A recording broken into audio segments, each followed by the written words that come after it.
नमस्कार। आज हम बात करेंगे बीजेपी अध्यक्ष के नाम को लेकर कि आखिरकार बीजेपी अध्यक्ष के जो लिस्ट है उसमें आखिरकार किसका नाम जुड़ने वाला है। नमस्कार, मैं हूं आपके साथ नेहा परिहार।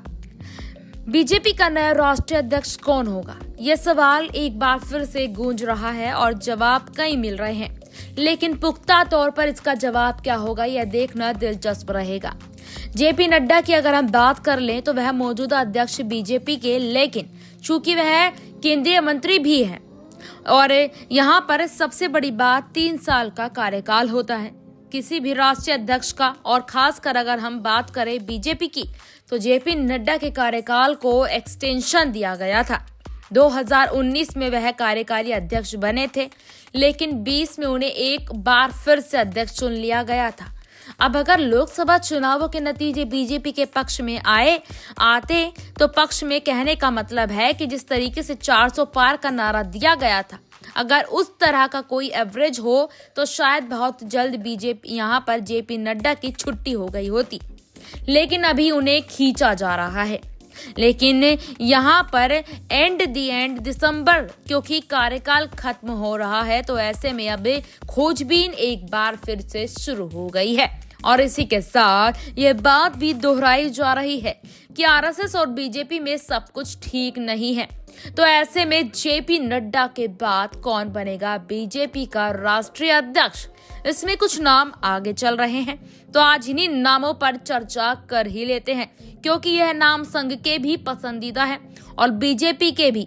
और अब जो नया राष्ट्रीय अध्यक्ष बनेगा वह कोई ऐसा नेता नहीं होगा जिसका झुकाव एक तरफ होगा, बल्कि दोनों तरफ बैलेंस बनाकर जो नेता चलने में सक्षम होगा उसे ही यह जिम्मेदारी दी जाएगी। ऐसा माना जा रहा है कि इस कड़ी में शिवराज सिंह चौहान का नाम सबसे ऊपर चल रहा है। शिवराज सिंह चौहान को बीजेपी का राष्ट्रीय अध्यक्ष बनाया जा सकता है, इस तरह की खबरें हैं। लेकिन यहाँ पर आपको यह भी जान लेना चाहिए कि शिवराज सिंह चौहान को कृषि मंत्री बनाया गया है। हाल ही में तो इतनी जल्दी उनको दो जिम्मेदारी देना या फिर एक जिम्मेदारी लेकर दूसरी जिम्मेदारी देना थोड़ा सा नामुमकिन सा लगता है। लेकिन शिवराज सिंह चौहान क्योंकि जमीनी स्तर के नेता हैं, लोगों के बीच उनकी पकड़ मजबूत है और आप जानते ही हैं कि इन लोकसभा चुनावों में शिवराज सिंह चौहान ने लगभग 85 लाख के मार्जिन से जीत दर्ज की थी, जो अपने आप में यह बताता है कि सिर्फ मध्य प्रदेश ही नहीं बल्कि पूरे देश में उनका दबदबा तो है। इसके अलावा फिर भूपेंद्र यादव का नाम आ रहा है, मनोहर लाल खट्टर का नाम आ रहा है और धर्मेंद्र प्रधान का भी नाम सामने आ रहा है। लेकिन इन सबके बीच देवेंद्र फडणवीस का नाम भी इस लिस्ट में आगे है। लेकिन देवेंद्र फडणवीस को लेकर एक जानकारी जो मिल रही है वो ये है कि हाल फिलहाल उनको बीजेपी का राष्ट्रीय अध्यक्ष बनाने की जिम्मेदारी अभी नहीं दी जा सकती, न ही ऐसा कोई सोच विचार चल रहा है। फिर आप कहेंगे कि नाम कहां से सामने आया, तो वो भी सुन लीजिए।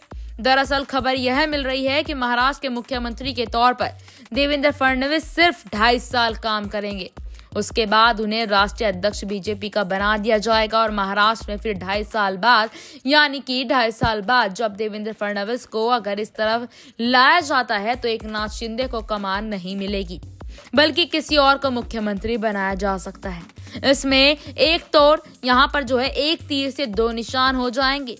एक तो आप ब्राह्मण नेता को केंद्र में ले आएंगे, केंद्र में मतलब सेंटर ऑफ अट्रैक्शन में ले आएंगे, लोगों के पास एक मैसेज जाएगा, खासकर हिंदुत्व वाली छवि जो लोग पसंद करते हैं उनके लिए एक मैसेज जाएगा। और दूसरी बात, महाराष्ट्र को अगर आपको साधना है, बीजेपी को अगर साधना है, तो 2.5 साल बाद एकनाथ शिंदे को इसलिए मौका नहीं देंगे क्योंकि अगर एकनाथ शिंदे बाकी के 2.5 साल में अच्छा खासा काम कर गए तो फिर शिवसेना जो शिंदे वाली है उसको फायदा हो सकता है और बीजेपी या फिर कोई भी दल जो लार्जेस्ट पार्टी बनकर किसी क्षेत्र में या किसी राज्य में उभरा है वो अपने सामने किसी और को आगे निकलते हुए नहीं देखना चाहेंगे। तो एकनाथ शिंदे का पत्ता तो लगभग कट ही गया।